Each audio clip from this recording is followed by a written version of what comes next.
Bien, muy buenas noches, amigos televidentes, a su programa Telenoche que produce nuestro hermano José La Luz, que se transmite por su canal de Telefuturo, Canal 23 para Estados Unidos, TV Quiqueya, su página de Twitter y de Facebook. Carolina Rodríguez, la producción, y en el C de este espacio, nuestro hermano Johnny Rendel, quien nos acompañará durante esta hora que compartiremos con ustedes 10 a 11 de la noche para mantenerlo actualizados de noticias nacionales e internacionales. Y la noticia, hay dos noticias, pero hay tres noticias internacionales punteras, pero hay una que por el riesgo de vida es la primera, que es la explosión de Beirut, de nitrato y sodio. Es una explosión increíble que yo no creo, todavía no creí la cantidad de personas fallecidas y heridos, porque esa explosión de prácticamente una ciudad totalmente como si fuera una bomba nuclear prácticamente. Se ve abarrotada una ciudad, no hay cristales, la pintura de los edificios, las calles borradas, quemadas. No es para pensar que ahí hay más víctimas. Sin embargo, uno nunca quiere que exista ni siquiera una víctima, pero la imagen que dan los periódicos es como si hubiera mucho más víctimas, ¿verdad, hermano John? Bueno, la explosión en Beirut, que es la capital del Líbano, en un edificio cercano al puerto y que tuvo como epicentro ese edificio y se supone que se originó en un furgón de explosivos, de fuegos artificiales.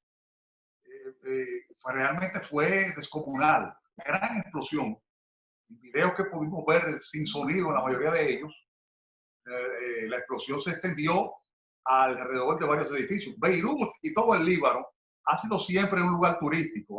Vemos la belleza de la arquitectura y no es solo eso, sino que las bellezas naturales que tiene el Líbano, que vivió durante mucho tiempo el turismo y se estaba fortaleciendo hasta entrar en confrontación con los israelíes, sobre todo en la época en que miles de refugiados palestinos estuvieron en el Líbano, apoyados por el gobierno libanés. Bueno, pues la explosión a media tarde de hoy se reportaba más de 25 muertos, pero el número iba en ascenso y cientos de heridos. Resulta que esta explosión se produce precisamente cuando el Líbano está en emergencia nacional por el asunto del COVID, que es una situación que se extrapola a todo el mundo prácticamente. Y en el Líbano, siendo un país subdesarrollado, la mayor cobertura médica está en el sector privado. Sobre todo esto lo vimos y debemos darle crédito a cadenas noticiosas de ese país, a medios noticiosos de ese país que reportaban que el gobierno ya le había encargado al sector privado, o sea, las clínicas privadas, que dieran una parte de su cobertura para los enfermos de la COVID-19. Con esta situación, ahora se sobrecargan los hospitales y clínicas y tienen entonces que emplear la mayor parte de sus áreas clínicas de internamiento y de cuidados intensivos a las víctimas de esta explosión, porque naturalmente la onda expansiva causa muchísimo daño. Hay problemas de quemadura que requieren también atención,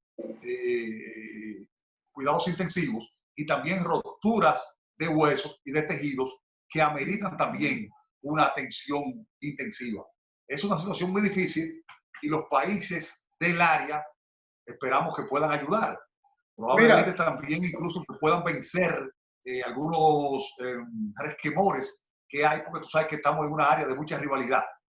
Estos países tienen confrontaciones unos con los otros, pero hay muchos países ricos alrededor, como Arabia Saudita, y otros que tienen avances tecnológicos como en tecnología médica, como es el propio Israel y como es Alemania, que está en Europa y pudiera enviar un contingente médico para atender a estas personas que tanto lo necesitan. Naturalmente, los primeros informes indican que se trató de un accidente, que no hubo intención terrorista ni intención criminal.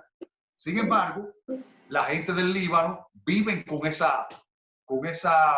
temor arrastras de que Israel puede atacarlos. Israel destruyó la economía del Líbano en su momento. Bueno, Johnny, hay que ver cuando uno dice que Israel destruyó la economía del Líbano, pero es que la milicia Hezbollah opera en el Líbano. Y entonces, porque no es un problema con el Líbano, es un problema con Irán. Irán financia a la milicia Hezbollah, que es una amenaza al Estado de Israel. El Estado de Irán ha amenazado públicamente, porque eso hay que decirlo, la destrucción del Estado de Israel, la destrucción total de la desaparición de la tierra. Entonces, eso hace que Israel, evidentemente, se cuide, porque ¿de dónde pudiera utilizar? ¿Quién es la base que Irán pudiera utilizar para destruir al Líbano? Son dos. Destruir, perdón, a Israel. Son dos.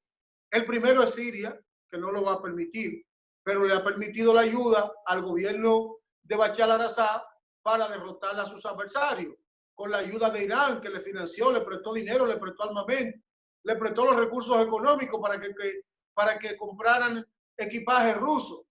Pero por otra parte está que esa milicia Hezbollah fue la que le sirvió de brazo armado al presidente Bashar al-Assad, no sea motor. Entonces, esos grandes almacenes de nitrato de sodio que sirven para dos cosas, para fertilizante agropecuario y para la creación de bombas, porque eso es verdad, es un explosivo, comenzó en esos almacenes portuarios de aduana como una simple llama,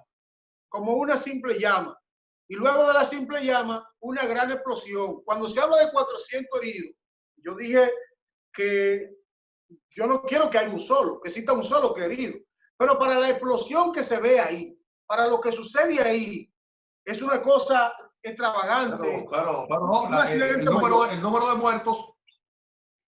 muertos fue superado lamentablemente ya a media tarde de hoy, y ya para esta noche el conteo ha aumentado bastante, y se esperaba porque realmente la magnitud de esa explosión, incluso las lesiones permanentes que causa y la demanda de servicios, Félix, porque estamos hablando de que el Líbano estaba ya en emergencia y ahora la emergencia ha cambiado de dirección. Ahora tienen que atender a las víctimas de la explosión. Ahora habrá que ver si la investigación es satisfactoria, porque de entrada se ha dicho que se trata de un acontecimiento accidental. Pero si hubiese visos de un atentado, naturalmente esta gente pensará en Israel. Y si piensan en Israel, habría que ver cuál será la actitud de Vladimir Putin, el reelecto líder el perenne líder de Rusia, que Rusia es un aliado y un protector de Israel, pero al mismo tiempo tiene magníficas relaciones. ¿Cuándo ha sido? Últimamente Rusia no ha sido un protector de Israel, Johnny. O sea, que no lo quiera. Yo digo que ha sido neutral. El que ha sido un protector de Israel constantemente los Estados Unidos de Norteamérica. No, a pesar de que tiene una alianza permanente.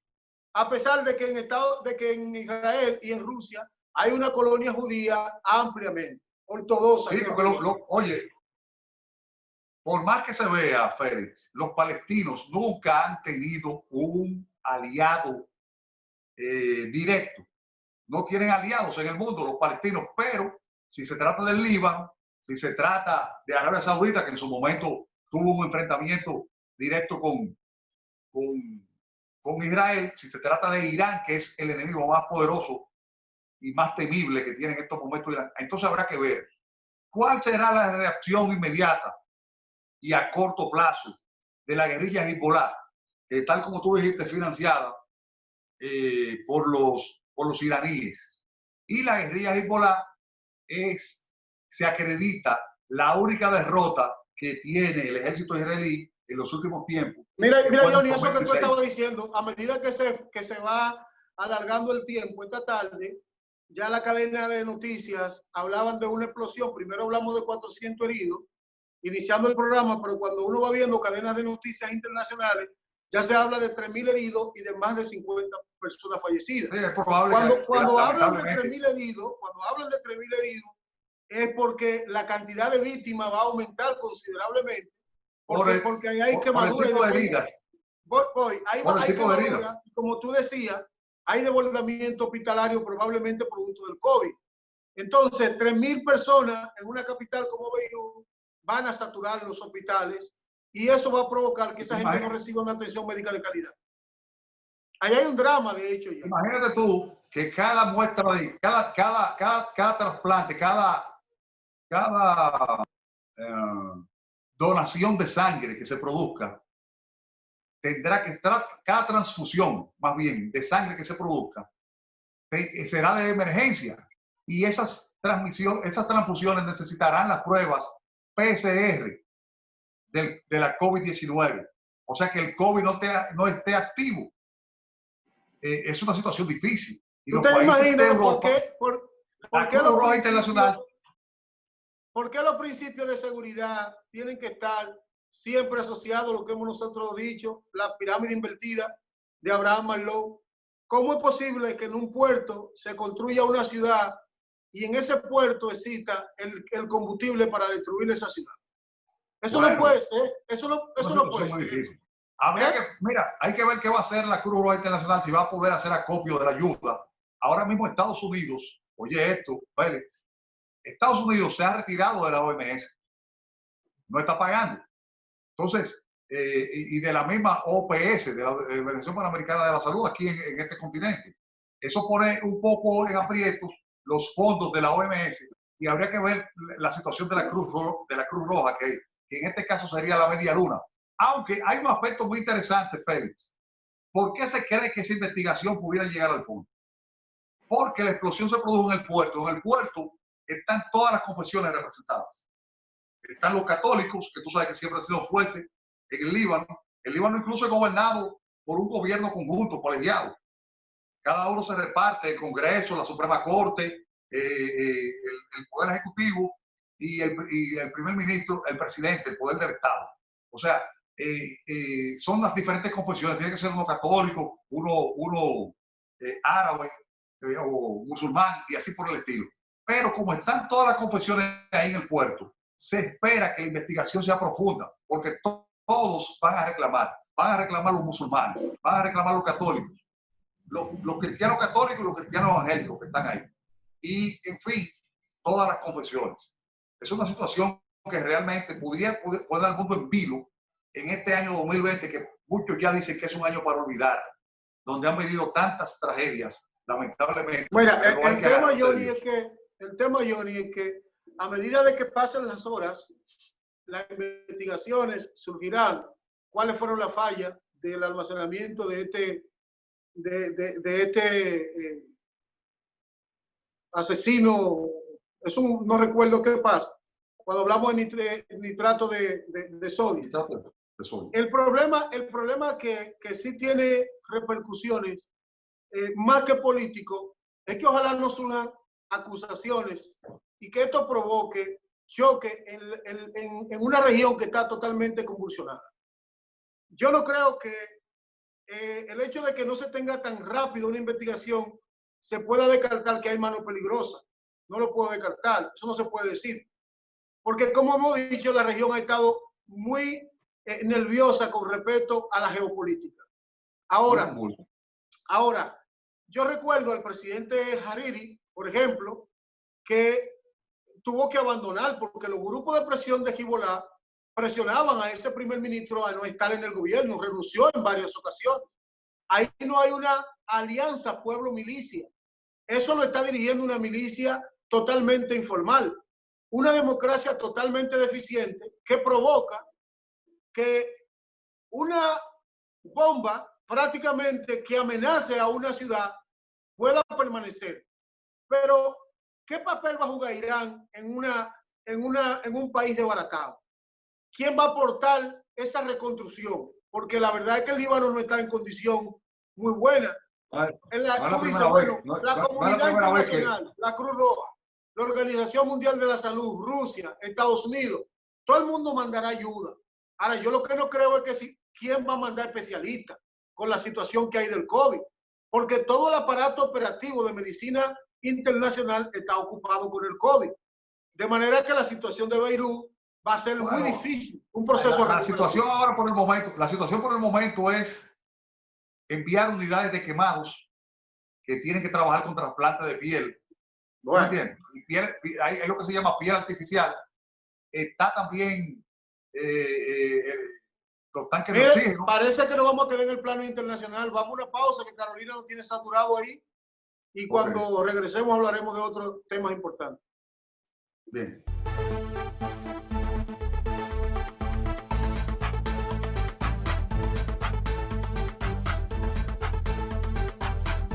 Evita el coronavirus con tu saludo. Cuando digas hola, no des la mano. Choca el puño. Liderazgo responsable.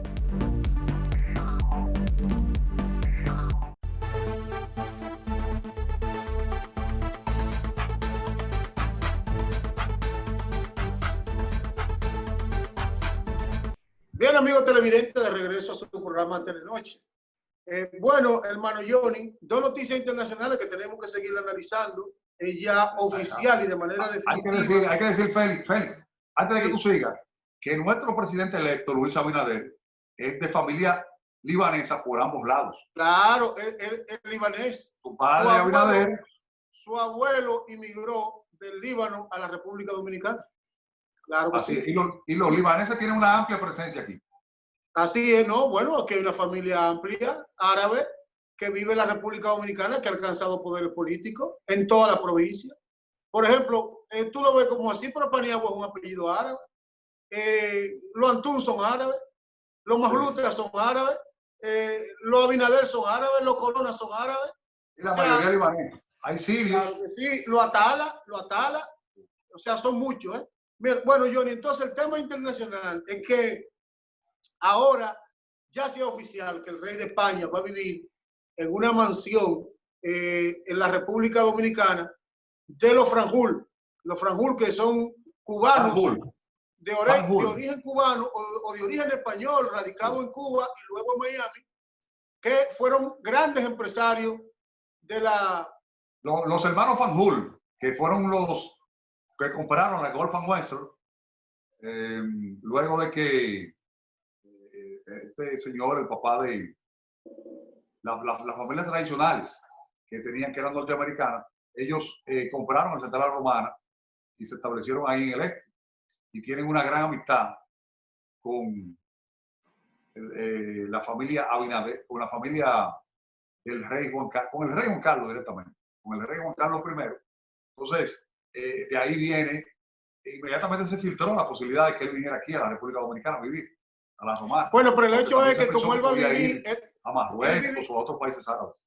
Él vivirá ahí en Casa de Campo, en Romana, que está caracterizada, tiene 50 años la construcción prácticamente de Casa de Campo. ¿Tú recuerdas, Johnny, que yo recuerdo, no, hemos leído, la inauguración fue con Frank Sinatra? Ahora, el tema que uno sí siempre se pregunta, el rey va a vivir aquí en la República Dominicana. Se le da una cobertura internacional desde ya, los principales medios hablan de lo confortable que es Casa de Campo. Se dice que ahí viven grandes artistas. Yo no sabía el tema de Rihanna, yo no sabía que Rihanna tenía propiedad en Casa de Campo, yo no sabía que Justin Bieber, que los periódicos están diciendo que ha tenido propiedad, yo no sabía que tenía propiedad en Casa de Campo. El cliente siempre viene, aunque no creo que tenga propiedad, sino que viene como invitado de los Reinier. Porque lo que sí se denunciaba de Casa de Campo en los últimos años era que sí había, incluso se habló hasta de violencia, que muchos personas con dinero no aclarado venezolanos tenían propiedad dentro de Casa de Campo. ¿Tú recuerdas eso?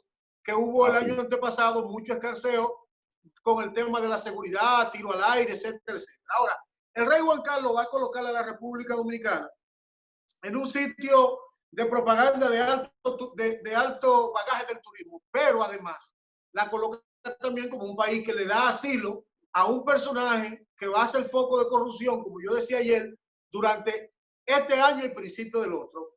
El caso es muy complejo porque se habla de dinero en Suiza, de dinero en lugares ocultos, en secreto bancario. Entonces tú tienes caso en Suiza, tú tienes caso en España y la amante es alemana. Entonces, son tres países europeos con mucha fuerza de promoción y con mucha fuerza de poder de comunicación. Por tanto, la República Dominicana va a ser el escenario, yo no sé si de un cuestionamiento, pero de una figura que por el momento es totalmente oscura. Lamentablemente es así, que el rey, que fue una figura moral, tú recuerdas al rey que le dijo a Chávez, ¿por qué no te callas? Y Chávez se cayó. ¿Por qué Chávez se calla? Pero, Bueno, hay que ver cuál es el momento que vive. bueno, pero Chávez lo hizo, se cayó. Se cayó porque entendía, le tenía respeto al rey. Sí, pero la monarquía española vive un mal momento.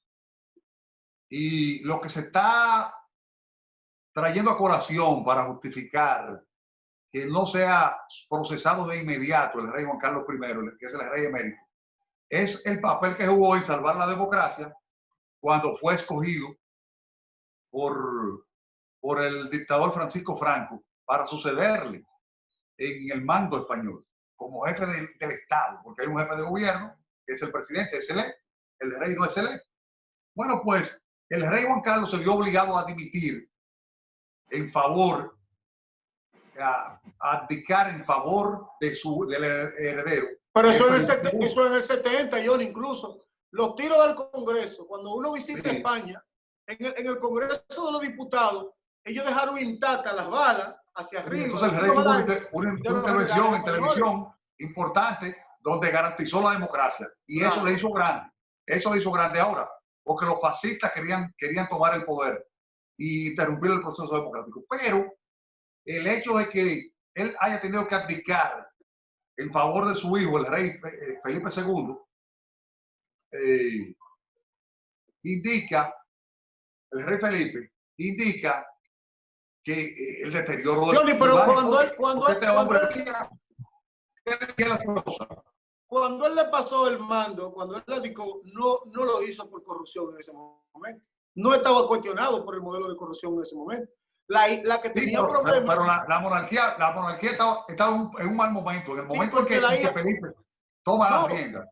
Había un problema de corrupción con su hija. La monarquía, la gente, gran parte del reino español está harto de la monarquía, porque dicen que están manteniendo un grupo de vagos. Porque recuerda que Iñaki Indurragui, el esposo de la hermana del rey, de Cristina, fue procesado, está cumpliendo prisión. Yo creo que salió recientemente. O por lo menos sí, salió bajo condición, creo que domiciliaria. Pero su hija, tú sabes que allí la ley son flexibles y la gente, en la medida en que se va portando bien, se le va cambiando las medidas. Pero en el tema de que si el rey es una figura importante, lo fue muy moral hasta esa época. La infanta fue protegida por la justicia porque ella está involucrada. Un juez investigó, prácticamente la sacó. Y ya la gente en España está harta de todas esas tropelías de la realidad. Sin embargo, el rey cayó en declive en la medida en que dejó de ejercer la monarquía y se convirtió en un ciudadano que la gente se lo encontraba donde quiera con los amigos tomando el restaurante. La gran vida, pero hay que unas transferencias a Banco Suizo y que esos fondos radicados manejados por Banco Suizo, pero en Panamá, de millones de euros. Entonces este hombre está completamente desprestigiado. Óyeme, al amante le dio más de 50 millones de euros. Sí. Al amante, o sea, es algo fatal. Para un rey, una persona, óyeme, porque la gente en España no solo ve al rey como un político representativo del Estado, lo ve como alguien divino. Hay gente todavía que lo ve como alguien con la parte divina, religiosa. España es un país de cabo a rabo totalmente católico, con más de 50 fechas del año que se guardan de la religiosidad. Es más, España es uno de esos países que prácticamente el turismo religioso de la humanidad posa en España, en las grandes catedrales, en los días religiosos. Habría que ver qué pasa. Si el rey, si se produce un deceso del rey a posteriori en unos años, y es en la República Dominicana, porque probablemente mucha gente se va a oponer en España a que haya un funeral real para Juan Carlos I. No, yo estoy plenamente seguro que aquí, que hay gente que le gusta protestar, aquí le van a hacer protesta a ese rey. Tú puedes estar seguro que a la puerta de Casa de Campo tú vas a ver que va a ir. Pero es difícil trasladarse, es que Casa de Campo es otro país. Cuando tú entras en la Romana, por la parte de Higüey, es totalmente diferente. Tú te sientes que No.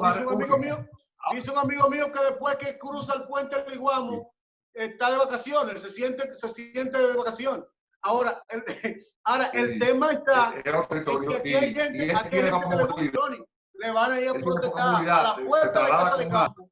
La puerta de Casa de Campo le van a hacer protesta. Yo no te digo que entren adentro, porque hay una seguridad muy rígida, hay una privacidad, y eso tiene estándares internacionales, pero de que van a hacer el bulto para que la prensa internacional lo propague, eso tú lo puedes asegurar. Sí, pero bueno, República Dominicana tiene una encrucijada porque está albergando a una persona que tiene una persecución delincuencial de un país con el que tenemos relaciones. Pero mira, Álvaro Uribe también... Esa es la otra noticia.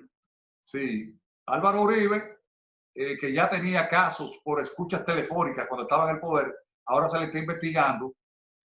La Suprema Corte, la Sala Penal de Colombia, le tiene un caso por el asunto de organismos adscritos a prácticamente paramilitares, de autodefensa. Mira, a Uribe se le tenían por encargo atacar a las FARC.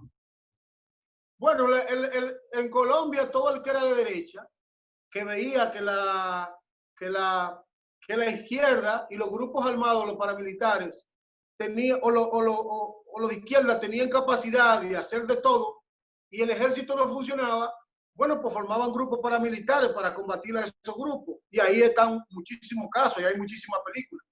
Se habla de que el hermano de Álvaro Uribe participó creando movimientos paramilitares y que cometió atrocidades. Entonces, Iván Cepeda acusa a Uribe de que en el 2014, siendo presidente, construyó investigación contra su hermano. Y Iván Cepeda dijo que Álvaro Uribe era parte de los movimientos creados paramilitares para luchar contra la guerrilla. Sin embargo, es el mismo Uribe que le pide al Supremo colombiano que le haga una investigación a Cepeda, porque él no hizo eso, pero el Supremo de Colombia incluyó en el expediente a Álvaro Uribe. Y en el día de hoy acaba de resolutar que Álvaro Uribe, prisión domiciliaria. Él ha hecho un tuit, ha dicho que se siente muy triste por la situación de que es el primer presidente en muchos años, los últimos años en Colombia. Hay que recordar que Samper se vio envuelto, pero no fue un tema de paramilitar, de que él entiende que él está denunciando algo que no debe ser tomado en cuenta para él. Sin embargo, la víctima es él. Y eso ha generado, porque la derecha antes de ayer se había pronunciado acusando al Supremo de manipular pruebas, etcétera, etcétera, y ya eso se veía venir, el declive o la sentencia en contra de Álvaro Uribe Vélez. Álvaro Uribe Vélez es para mí, sin lugar a duda, el político más guerrero, junto con Chávez y Fidel, en su posición de derecha, que ha dado América Latina. Es un político combatiente del día a día en lo que cree Álvaro Uribe. Yo recuerdo ese plebiscito de Colombia por la Paz, cómo ese hombre enfrentó al gobierno de quien había sido su ministro de defensa, y le ganó el plebiscito. Johnny, recuerda tú que le ganó el primer plebiscito por la paz y luego perdió con Zuluaga las elecciones, pero ahora logró ganarla con Duque. El hombre es un guerrero y ha seguido luchando sus ideas de derecha. Tú puedes tener posiciones socialdemócratas. Yo quería particularmente que gane Petro. Sin embargo, el hombre tiene valentía y demostró que... Pero también tienen bastante cola que pisar. O sea, los casos que Álvaro Uribe ha logrado vadear de la justicia colombiana por el poder político que acumula. Hay que saber que los dos últimos presidentes, el actual Iván Duque, ¿cómo se llamaba el anterior? Que él dejó, prácticamente lo señaló. Santos, el presidente Santos. Sí, Santos. Y ahora Iván Duque. Prácticamente lo puso ahí en el poder Álvaro Uribe por su gran estructura partidaria y la gran simpatía. Álvaro Uribe es un hombre descendiente de familias poderosas de Colombia, porque en países como ese, por lo regular, quienes llegan al poder son gente de alta alcurnia, diferente a lo que pasa, por ejemplo, en la República. Es difícil que y realmente el hecho de asegurado Juan Bosch es el deber ser. Domiciliaria. Juan Bosch es el deber ser. Sí.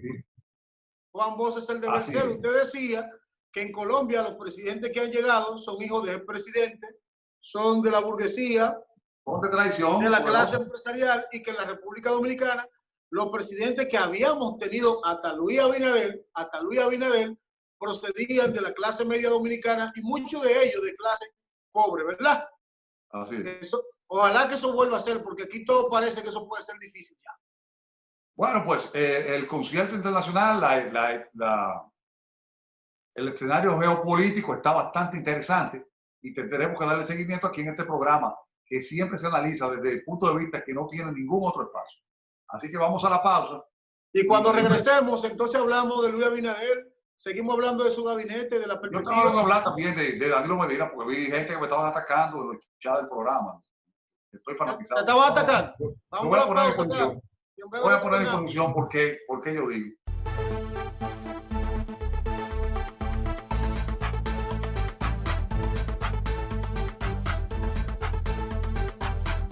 Evita el coronavirus con tu saludo. Cuando digas hola, no des la mano. Choca el puño. Liderazgo responsable.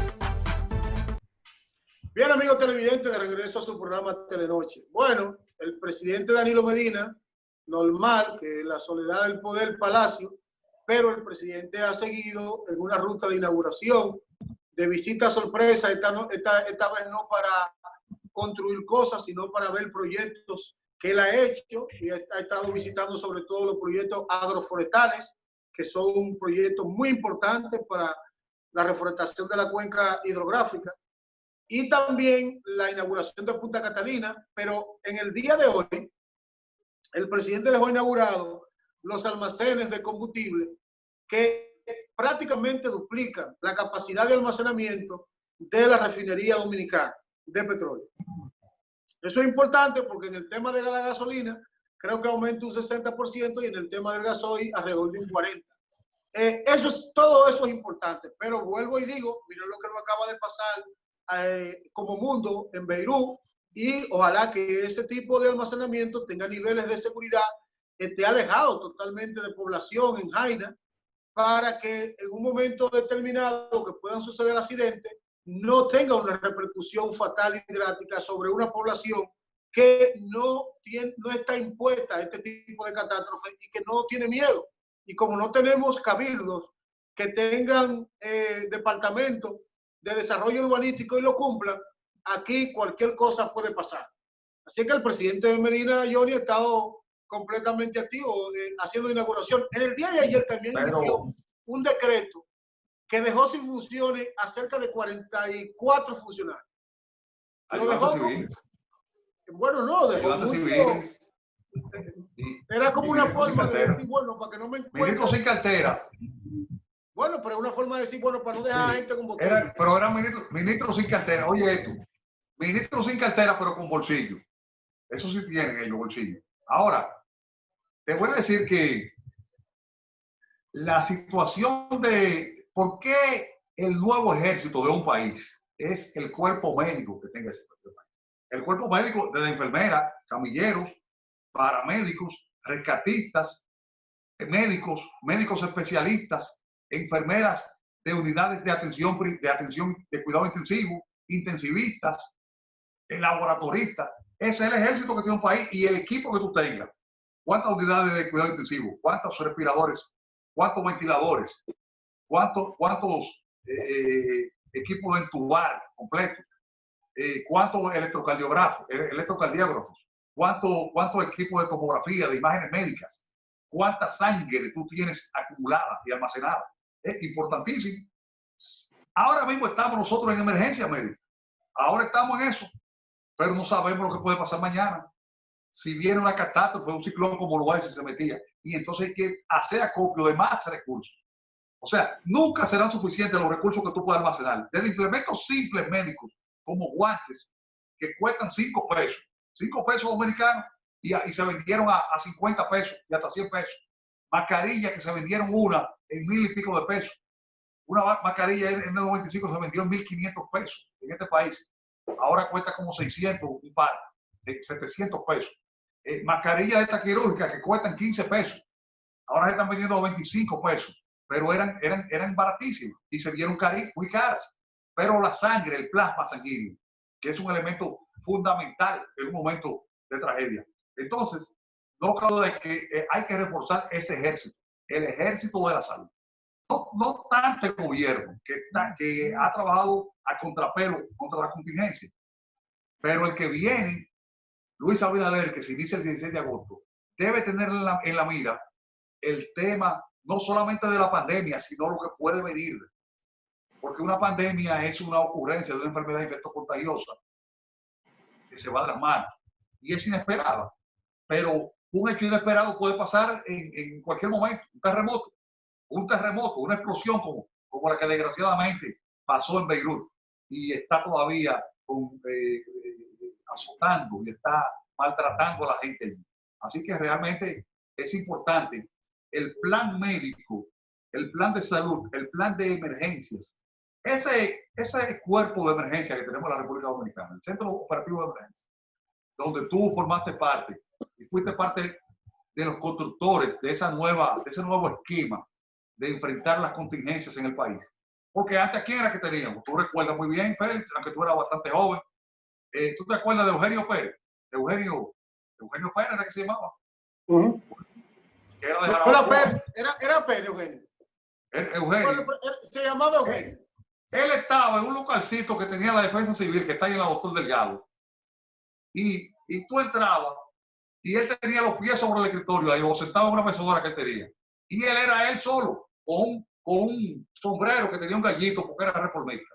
Y bueno, eso lo modificaron los de Leonel Fernández, sobre todo, y luego Danilo Medina. Yo cambió la experiencia de eso.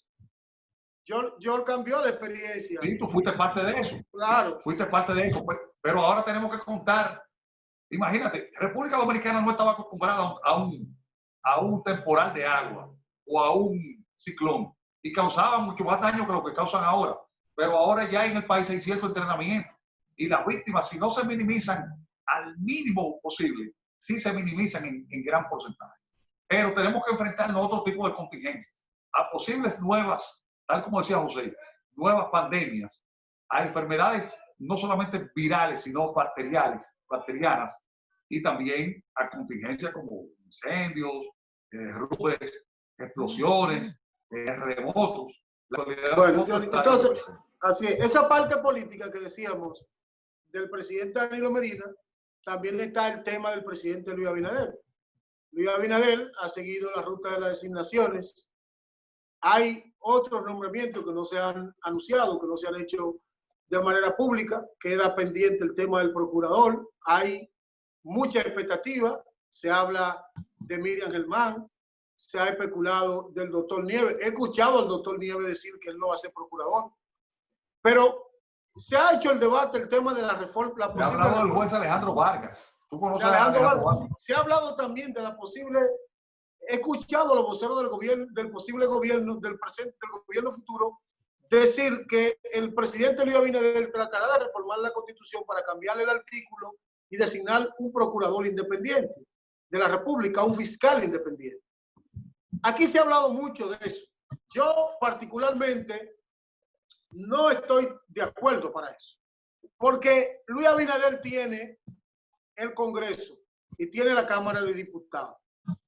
¿Qué era lo que le cuestionaba? ¿Tú no estás de acuerdo con un procurador fiscal y con un procurador general de la República independiente? Es que eso es lo mismo, no va a ser independiente. No va a ser si independiente. Se cambia el mecanismo. Pero ¿cómo se va a cambiar el mecanismo si el PRM tiene 90? De manera constitucional. Y tiene mayoría. El PRM tiene mayoría. El mismo procurador es miembro del Consejo Nacional de la Magistratura.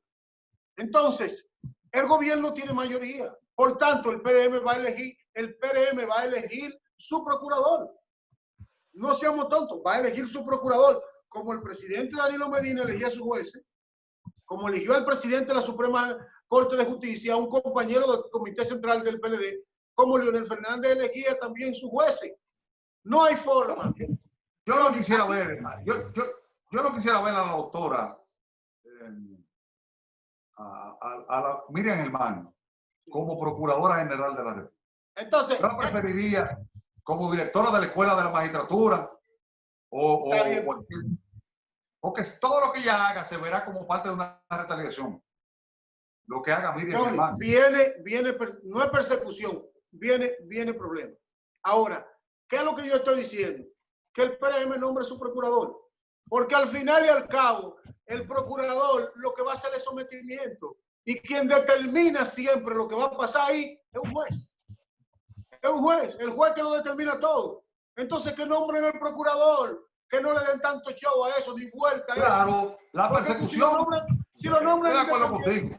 Pero claro, o sea, ¿qué es lo que la persecución viene desde el Estado y específicamente desde el gobierno. Si el que van a nombrar, porque a mí, que me nombren Procurador General de la República, yo no tengo que ver con el presidente que me quita. A usted lo nombraron ahí para que usted persiga el crimen y persiga. Y lleve ante un juez, porque él no condena, el procurador no condena. El procurador lo que hace es que levante expediente y lo lleva ante un juez. Y primero un juez de instrucción. Ese juez de instrucción ve si hay culpabilidad, si las pruebas son fehacientes, y después la pasa a un juicio de fondo. Entonces, que nombren el procurador que ellos quieran, que dejen de estar dando vueltas con eso, que eso no tiene sentido. Porque aquí se le ha dicho a un procurador independiente, como que el procurador es que hace juicio a nadie. No, hombre, por Dios, no, hombre, por Dios. Entonces, en Estados Unidos, el presidente de la Suprema, los miembros de la Suprema la nombran el presidente y lo somete al Congreso. Y nadie se vende. Tienen concesiones de derecha y de izquierda, pero nadie se vende. Entonces, ¿por qué en la República Dominicana usted nombra un procurador y el procurador perdió la cabeza ese día y el presidente que dirige el proceso? No, hombre. Félix Bautista cayó preso aquí. Sí, Félix, también el tema dejamos inconcluso ayer, que es el foro de Sao Paulo, que se considera una reacción desmedida de paliza, tratar de desvincular más que al PRM, al gobierno, del tema de la comunicación que envió Jesús Félix Iglesias, que es un hombre de mucho prestigio. Y ese foro al que pertenecen varios partidos de la República Dominicana, el PRM, el PLD, la Alianza Social Dominicana, la Alianza por la Democracia, fue formado en 1990 a instancia de Fidel Castro, usado por Luis Ignacio Lula da Silva. Pero usted no parece que el gobierno el próximo gobierno quiere congraciarse principalmente con los sectores de derecha, con el que está predominando por el yo no creo que quiera congraciarse. Yo creo que en las señales de Luis Abinader de armar un gobierno es un gobierno de derecha. O sea, el hecho de que tú logres ministro de la presidencia, Macarrulla, un delfín de Lovicini totalmente. El hecho que tú logres y le digas a Davidito, mira, el turismo, bueno, un delfín de Lovicini. El estado de bienestar, porque el problema es que aquí filosofamos un poco. La izquierda, no en América Latina, sino en el mundo, tiene problemas de identidad en estos momentos. La derecha por igual, porque es que las cosas han llegado tan lejos que la derecha ha conseguido lo que quería y la izquierda también. ¿Por qué luchaba la izquierda en los 90? Por seguridad social, luchaba por trabajo, de salario fijo, porque no había un salario estándar, tú lo sabes, Johnny, fulano ganaba 30 y el otro 20, logró pensión, todo lo que la izquierda buscaba, lo consiguió. Y todo lo que la derecha buscaba en cuanto a que administrar los bienes del Estado, a conseguir el Estado en el que ellos pudieran tener las cosas básicas de salud, el transporte, dejar el Estado sin nada, lo ha logrado también. Entonces, el estado de bienestar es como un estado intermedio entre la izquierda rusa, que era ortodoxa, y una derecha fascista que no tenía contemplación. Y el estado de bienestar como que lo juntó a los dos, logró ese. Ahora, reidentificar la izquierda sobre qué valores. ¿Sobre qué valores? Y yo pienso que ahí está un modelo de confusión, que aquí lo que hay es una lucha entre los que tienen poder económico, que quieren un espacio, por primera vez quieren un espacio, en el gobierno, porque lo que surgen, que son supuestamente de la izquierda, se le convierten en empresarios y compiten con ellos. Y por tanto, ellos decidieron tener las dos cosas, ser gobierno y ser empresario. Esa es la realidad. En la República Dominicana lo que hemos elegido de candidato presidencial es un empresario. Y el que hemos puesto de ministro de la presidencia es un empresario. Pero el PLD era el que estaba confundido, porque el PLD, que era un partido apegado a la izquierda, a la parte liberal o a la centro derecha, quería entonces convertirse. Tenemos un presidente netamente empresario. Claro, por primera vez. Mira, antes de despedirnos, muy interesante el tema empresarial. Nunca falta un chisme. La política dominicana se ha vuelto un poco farandulera. Porque la doctora Ana Simón, que es una de las principales consultoras de terapia marital en la República Dominicana, y problemas de disfunción sexual y todo eso, y ha puesto el tema de que una señora le escribió el caso de que la esposa se ponía sexy y el marido se dormía, no le hacía caso. ¿Y cómo es? ¿Cómo hizo eso? La esposa, para dormir, se ponía su negligé bien sexy. ¿Tú entiendes? Y el marido se dormía, tú dices. Sí, su body, sus cosas bien. Sí, pero es que tú estás hablando de un chisme y tú no dices, porque tú eres un hombre muy amplio, di la verdad. ¿Quién es? Exacto, no. Ella habló de un caso genérico de alguien que le escribió. Pero ¿quién comentó y puso al pie? Oh, qué lástima, qué pena. Hoy nada más y nada menos que Margarita Cedeño, que tiene tiempo para escribirle este tipo de cosas. No deja a Margarita tranquila, Johnny. Ya Margarita derrotada, pero, oye, no pudo ser primera dama, no pudo ser vicepresidenta. Eso señaló, le clavó la banderilla nada más y nada menos que a su marido, que es Leonel Fernández. Ahora, hay mucha gente que presume que esa pareja como que hace tiempo no comparte el lecho también. Bueno, hay que aclarar. Margarita perdió muchas cosas en este proceso pasado. Sí, porque realmente ese tipo de ataque, eso se considera una bajeza contra un hombre, eso. Hay que dejar a Margarita tranquila. Así. Hay que dejarla tranquila. Pero a ella le gusta el sonido. A Margarita Cedeño le gusta el sonido. Y hay que ver lo que era la imagen de Margarita Cedeño antes, hace un año, 2 años, con la que es ahora. Ahora se le ve totalmente diferente. Como una persona. Bueno, la política y la guerra por otro medio. La política y la guerra por otro medio. Y la política desata pasiones, desata intereses, que no todo el mundo tiene las emociones para dominar esos escenarios. Porque hay guerras que hay que dejarlas pasar. Yo te voy a decir una cosa, yo fui precandidato a senador en ASO y yo competí con el senador Calderón. Yo estaba apoyando al presidente Leonel Fernández y éramos como 4, y el sector que apoyaba al presidente Gonzalo, a Danilo Medina, retiró a todo el mundo para enfrentarme a mí. Y yo participé con pocos recursos. Pude hacer un papel.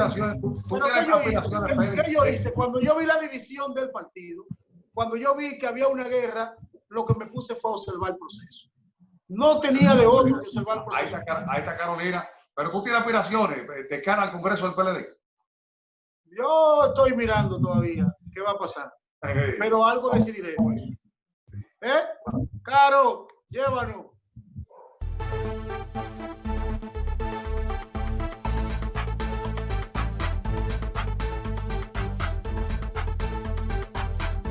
Evita el coronavirus con tu saludo. Cuando digas hola, no des la mano. Choca el puño. Liderazgo responsable.